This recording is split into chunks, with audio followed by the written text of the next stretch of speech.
An early summer morning on the Chesapeake. The day springs to life at Deal Island with the sounds of men heading out to work on the water. Their ultimate destinations? Unknown. Also getting an early start is Steve White, who steers a course south and west toward the Holland Straits.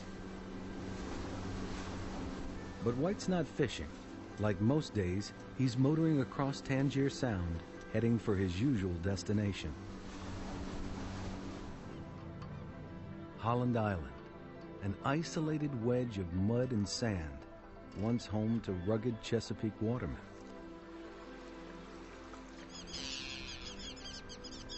Now the Chesapeake is swallowing Holland Island, washing it away.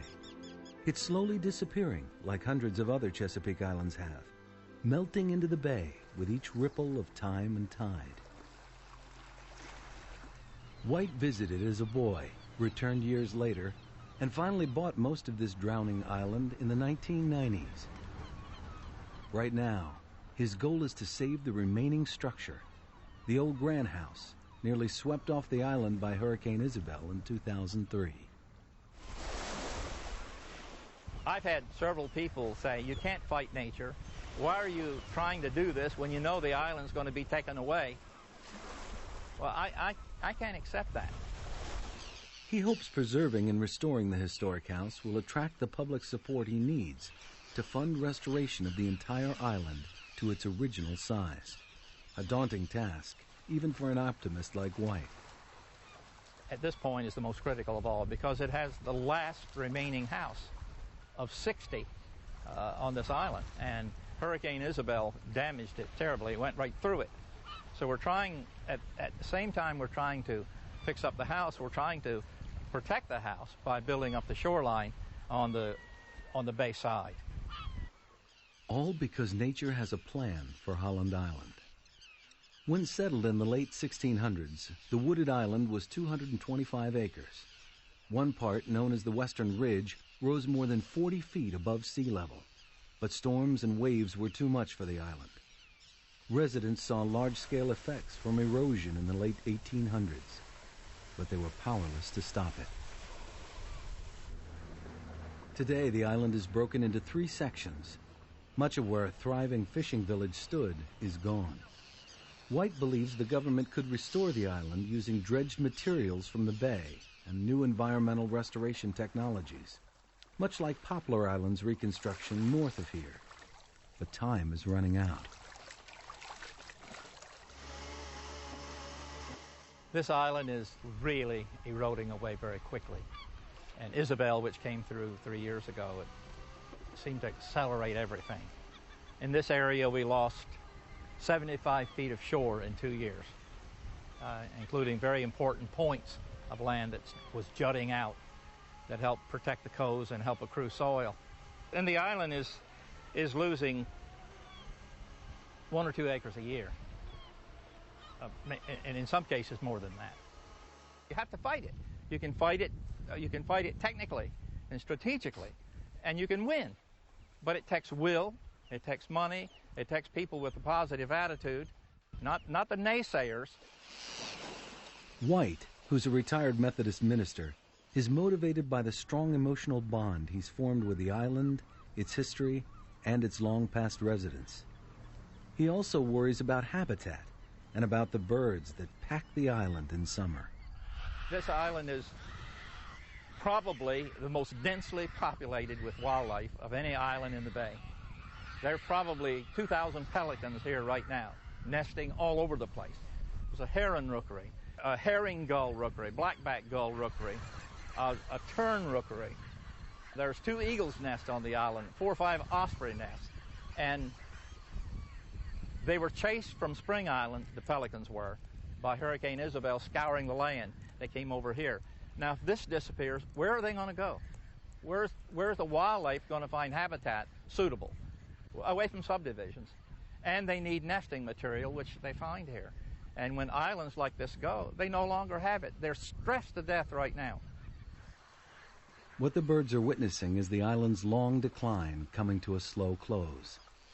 The land's still sinking. sea levels still rising, and the waves' steady scouring of the island's sand and mud shell. All part of a natural history lesson that wasn't lost on the settlers of Holland Island. They had a good life. They had socials at the Red Men's Hall. The Ladies' Aid worked to help the people in the community. And there were several roads here, all leading to the church and the school. The church and the school was like the hub of a wheel, with roads coming in all directions to it, which was the center of their life. They had nice boats. They had 2 crab shedding operations here. They had a blacksmith. They had millwrights over here, and it was a community not unlike other communities. So it was an active place. It seems like around 1900 that erosion really stepped it up. My theory is the West Ridge, it was up to 40 feet high in some places, and then the waves and ice was getting right at that sandbank, and it really took off. I can imagine the people got pretty discouraged at that time, and 1 or 2 of them began to think the unthinkable. We're going to have to move. By the early 1900s, nearly all Holland Islanders had moved everything they owned east to the mainland, even their houses. Only a few diehards risked staying.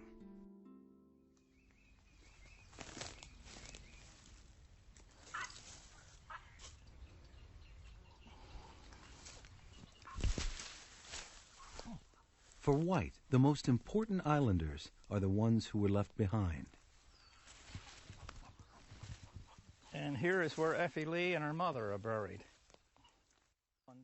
I think the way we are as a people, it's the respect we have for our departed, that we try to build some sort of small monument or pay some kind of tribute to them.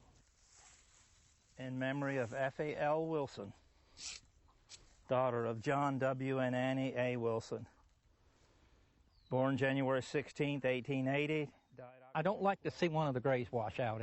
It's like a part of me is being destroyed.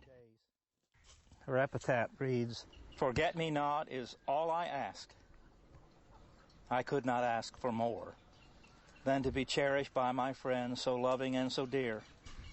Dearest Effie, thou hast left us, and our loss we deeply feel. But 'tis God that hast bereft us. He can all our sorrows heal."